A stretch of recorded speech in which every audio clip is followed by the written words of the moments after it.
The late 60s, absolutely, I think that was the beginning of it, really, yeah. Because we didn't have a land bank back then.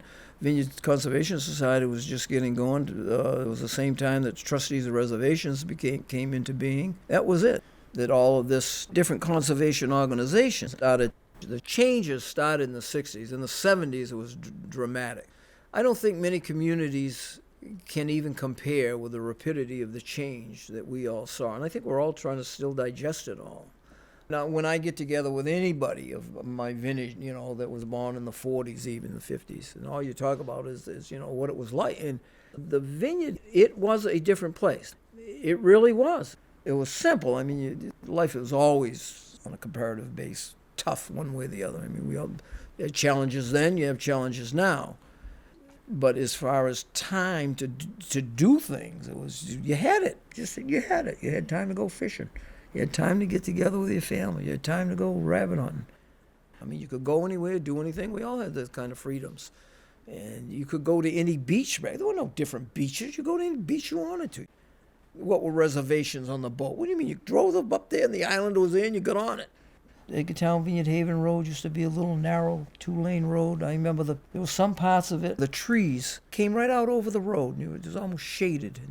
Summer of 69 is when that road was widened. Yeah, right up to the end of the 60s, it was still. But boy, after that, it happened. It just happened. It was 69 when Kennedy went off the bridge. It was in July 19th, I think, when he went off the bridge. That was a big factor. When I went to Stockbridge, fall of 62, where are you from? Martha's Vineyard. Where's Martha's Vineyard? I go in the service down North Carolina. They never heard of Martha's Vineyard. They didn't know. Do you have electricity there? What about a hospital? You mentioned Martha's Vineyard any place in the world today. Now, anywhere in the world, Martha's Vineyard is iconic. The vineyard right now is still a beautiful place. The vineyard's a victim of its own beauty. A big red tail just flying right way across there. It's beautiful. I'm not interested in making everybody a naturalist. I give good care less whether you grow up to be a naturalist or a doctor or whatever, as long as you grow up to be a good person, and that was my philosophy. And you teach people to appreciate nature, appreciate this stuff. They're just better people for it.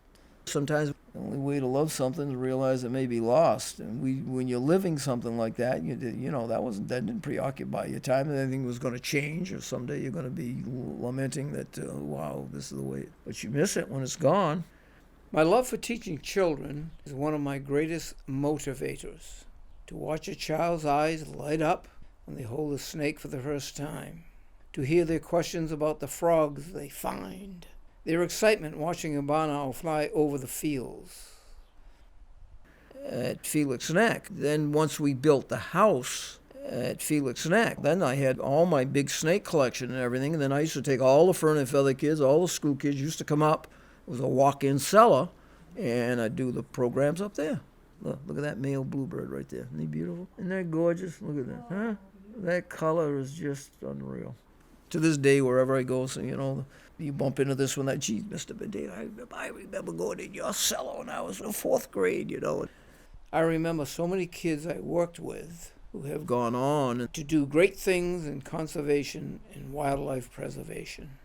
Peter Rabinowitz, Tom Chase, all those they've really. Paul Goldstein is a world-recognized authority, in lepidopters, and he's unbelievable. I remember him as a little kid. He must have been, 7, 8 years old, and he started back then when he was a kid. I remember when that little guy brought his collection in there. He's bringing this thing with his moss all with pins and everything. That was his thing. It was almost innate with him, just like animals were with me. It was just an innate trait. It wasn't something we got from somebody else. It's just sort of, some people are born with something that they know they're going to be, or that's what it is. Other people are influenced by somebody that sets off a spark, and a flame, and then you go from there.